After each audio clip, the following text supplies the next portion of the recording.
Igama lami ngumthokoziswa kaMbonambi Dasenu. Namhlanje sizothatha leli thuba elingqayizivele nethuba elingandele muntu lokuthi sinethulele umlando la ohlabahlosile ngendawo esihlala kuyona. Asikhuluma ngendawo esihlala kuyona iDassenhoek, sikhuluma ngendawo esibizwa ngeDassenhoek Ward 14. Lapha ke sike sathatha ithuba lokuthi sicwaninga sibheke izinto ezingaba usizo kusasa esizukulwaneni esizayo. Sase sithatha leli thuba ke lokuthi ke sinikele komunye wama-veteran abafowethu ubaba uMncwabe. Sahlala naye phansi ukuthi cha baba uMncwabe ngayiphutha mangase kube khona izinto ezingasilela mhlambe ngokudlula kwethu emhlabeni ezikhathini ezizayo. Abafowethu abezemva kwethu bangabe sathola ukusizakala ukuthi bathole ukuthi le ndawo nje obime kanje usukwaphi kiwaphi. Baba uMncwabe, ngiyakubingelela kakhulu namhlanje ngibonge kakhulu futhi ukusihlonipha kwakho nokuthola ithuba lokuthi esikhathini sakho usihlephulele nje leso sikhathi esincane onaso, ngoba ngiyazi indoda ehlaza imatasatasi, indoda futhi ekhuthele ngako konke kwenzayo nangeminye nje imisebenzi engaphathelene naloko esikwenza namhlanje. Ubani baba uMncwabe? Angibonge mfuka Mbonambi. Igama ngumthozisi ngoMncwabe. Kodwa ke elisepasini Dr. ID ngoizimele Thokozani Mncwabe. Kodwa kuvuka kodwa manje eqhamuka kakhulu la mthozisi. Bese basitekiso sebhola uThokiki. Ngaze ngayithanda into oyenzayo. Yokuqeqebula umlando wethu endaweni yakithi eDassenhoek. Enomlando ongandeli muntu. Yokwendawo yokuqala nqa eDassenhoek emaphethelo abaromarani nephayithana nokujikelele. Nakho ikhomisa ukudlame lezepolitiki. Ngoba phela indawo engabanga nalo udlame endaweni. Kodwa singafike lapho wangizisho ukuthi ngubani wabaniki. Ngase ngishilo igama nesibongo hlala ngaseDassenhoek. Ngokwemfundo ngizenthola inhlesa nomsoco zepolitiki. Ngawubamba emfundweni ephakeme ngokwamazinga e-high school. I-boarding school esedlangezwe le KwaZulu. La saficana khona ngegenge esivele sijwayele umkhakha lo lepolitiki eqhamuka leGoli. Product ka June 16 1976. Yeah. So uhlala nabo ke kwavuselela lokho ke nathi ipolitiki sayibona ngeindlela. Hayi ngendlela evisese ngayo. Usuka khona ukusha okuthasikelekayo. Ukubona kwamthatha ke kwangetha endaweni yangakithi noma kuzokutshala. Ngayi ngoba kwathi ngama-80s ngiqeda ukumatric. Lapho hlala kancane ekhaya sizama ukuqongelela imadlana ukuthi ngabe ngiyemfundweni engaphezulu ukuze ngithole okuhlabahlosile indlela hlaza. Siqongelela amasenti ke lapha nalapha. So wahlaleka ke ukuhlala kwethu ke ngangikhoza kakhulu ibhola, dlala ibhola. Yeah. Negenge ngangami njalo njalo. Kodwa ifika isikhathi ke sokuqonga kwezepolitiki.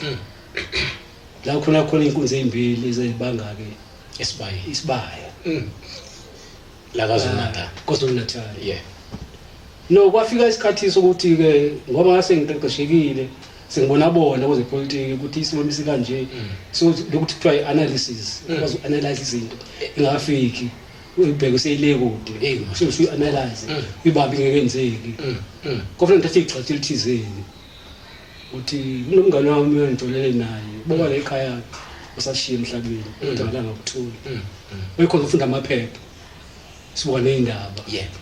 Konke lokho kwenzeka KwaZulu-Natal neSouth Africa jikelele emkhakheni wezepolitiki.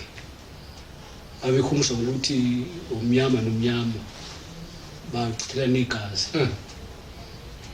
So kuthe sifunda amaphepha sibona bombola kude nawo makhelana kwenzeka lezi zinto lezi kuhle kwezepolitiki. Sabona ukuthi engangathi ngiyethela ngabantwana. Asibona ukuthi yini angasesiyenze kuyikhalima. Ingazingena egcekeni. Yeah. So saqala sanda amaqhinga namasu ukuthi singagwema kanjani. Sabizana ke.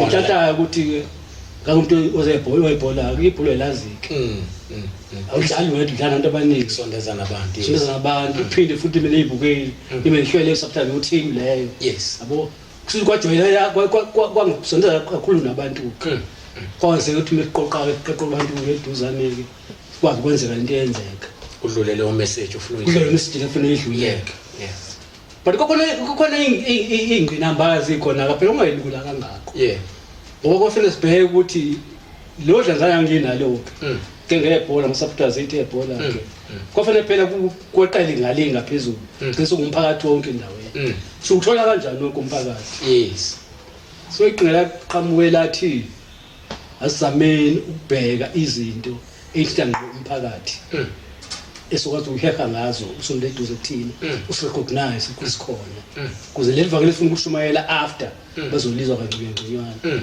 singaveli nje sigibele staff vele singene sigibele staff singene politics ngoba izosixaka yes singene kancane nje izinto ezibathinta ngqo ezibahlumezayo yes sizama ukuyilukhuza uyisolve lapha kancane engaveli nje nithi nisuwane beniqonda ngene politics ngalo nje yabo recognize basibuke lezi ngane lezi ziyakuhle nakho kuhle akade sibona senze okubi siyabamba ngaphakathi ngiyalinganisa nje mhlambe izinto one kwa transport kwane bus interstate ngizokwenza bethu ukuthi umlungu wakhona ephethwe eqhuma Free State la mabhasi ayisebenzela khona edasenok yes inkinga lamabhasi ke unyanga nenyanga ekuphuma imali transfer ukusuka la ePinetown bona amabhasi ukuthi mokhuluma nge-interstate la wayele eBhakadimba yes ayikhuphuka njalo inyanga abantu behlumezeka nempatho yakhona ngihle yes kukhona ikomiti la ngaphakathi la transport leza nabantu nani even bomncane wami ongasekho emhlabeni nakade la lokuphuma wayemember ikomiti ngikhulume naye ngithi babuncane awuzami uma ufike emeeting impela nitshela abelungu benu nabaphathi benu ukuthi umphakathi awuneme abalungise lapha nalapha ya into engiphendula ngayo wayethi kukhulu ukwenza lokho ngoba efike emhlanganweni ingathi headquarters yabe yila eWestmead befika khona bafike benze amabrayi banikwe izephuzo baphandiswe nemali so mokhona wena uzophikisana nenqubo mgomo ibhizinisi yabo ozobuka njengomuntu ongalungile so ngokuncenga ke nathi sibehluphekela ke bevuma ukuthi yenzakalayo futhi ngamanye amazwi uma befakelwa lezi zinto sebeyathula benzela ubribe ukuthi bangakwazi ukuvala umlomo so kwayilo iqhinga lokuqala ke lokuthi nekwazi ukungenelela ukuthi le sizama ukusebenza indaba transport yes inhleti zeningi inhlatha ukuthi khona ubaba bethu abadala beseqalile umgwaqo lokusamatekisi yes ubhuti Mankeni ubaba uThemba Ngubane ubaba Mackenzie ubaba Smith baningi nje sebeqalile futhi ama-owner oqala la ubanje yes so sayikhuluma le ndaba nawo ukuthi hey anilekelele indaba nayi indikuze iqanisile so ukuhlangana nawe kusisonke ke yagcina isolvekileke noma ngasasho ukuthi ngqoke soveka kanjani yagcina isovekile wagcina iphumile yahamba yes sayiwini ibhethe lokuqala ibhethe lesibili kwayintsha yawuvanzi ngenxa ukuthi ayikho into ayibaqoqa kahle hle ebenza babe ndawonye yes kukhona ukufuna ukukhuluma kahle bendawonye safuna tournament sports abafana amantombazane ilukhuzi indlamu ulingisa iPT contest zonke ezilukhuzi omalingisa nani zonke ekuqingane kufika at the same time very talent no baqoqeka kwaye shumalekane ivangeli ngokushumayela lishumayela lakhe okulandelayo futhi ke ekona sawina ngakho kakhulu igebengu bese mhlangela kakhulu ngapha baseqala ukufufusa isibili ngathi sasithatha phela isibili sokuthi vele sisuke nje kuthi kuliwa ngaphandle kuba into zepolitiki thina vele sibe dazo sathi into ayitwe isikhali nje ngaphandle dazuko siyayivala into zabona iphethe isikhali dasenokho nje khona usinomjaqezi khona uPLDC discipline committee uthathu ngemuva la konke lokwenzeka nje kangeni ipolitiki seke ngakhona okay ngoba izinto esenza ngazo izinto wathina uhlala sasebenzayo ukuthi afunanga ukuthi siyepolitiki ayiphi inhlangano zaqhamuka nje sabantu abasenzela umphakathi yebo uma ukhuluma transport kuno umphakathi wonke yebo awuhlanganisa ipolitiki la ukhuluma ukuchitha isizungu ngengane nokuvusela amathente enganeni ukhuluma ngabantu bonke ukhuluma ngepolitiki lapho ngenye indlela ukwazi ukubamba umuntu ongalenga phesheya nongala nganene umuhle kabi nje sibahle kabi kubantu okay ukuthi ukuphi thina siyazazi ukuphi siyazazi secretary yes ikhona la sifuna ukuya khona yeah and then emva kwalokho ke kuqhubekeke kwenzekeke lokho indlela ekwenza ngayo futhi into eyasiza kakhulu ukuthi nale genge eseyikoleni ehambe ufunda ngaphandle uClermont uClarod ubani noHammersdale kwakhona inhlanhla babuye nayo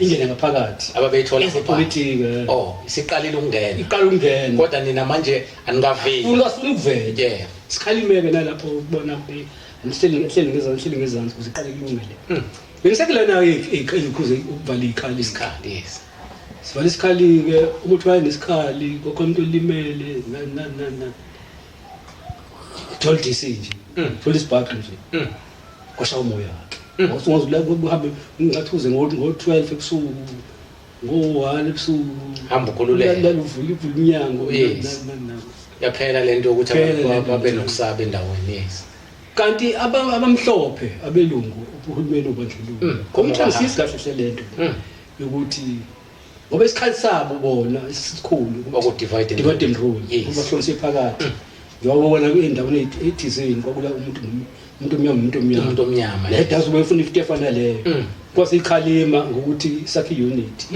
isikhali kabi nkokheli ngithiwa unit ubunye isikhali esikhulu kabi esasishaya ngaso nje siphumele ngale unit ukuhlangana kwabantu so bangayithanda ke lento unit uqala kwabukeka ke manje nathi ukuthi hayi le dazuku ayibhekiswe kahle ngempela kwenzakalani kuyona ngoba manje lento abafuna yenzeka ayenzeki abantu baya ngokuya babumba yazi uqinisile mfoka Mncwabe ngoba isikhathi esiningi mothi uyabheka inkomo kaHaga yayingathokozi mayibona abantu behlangene engathokozi yes so manje manina nibonakala la kungekho umoya nawo ukuthi nikhombana ngemini yayiba ne problem inkomo kaHaga kodwa ngiyacabanga nabo beshaya strategy sokuthi abasinike igebhu yes encane mhlambe le gap yabo izowela ekutheni sibe leqembu abazozona nalo abazoba ngakulo abazozona nalo bona yes bakwazi ukusebenzisa khona iqembu abebezona nalo bongisebenzisa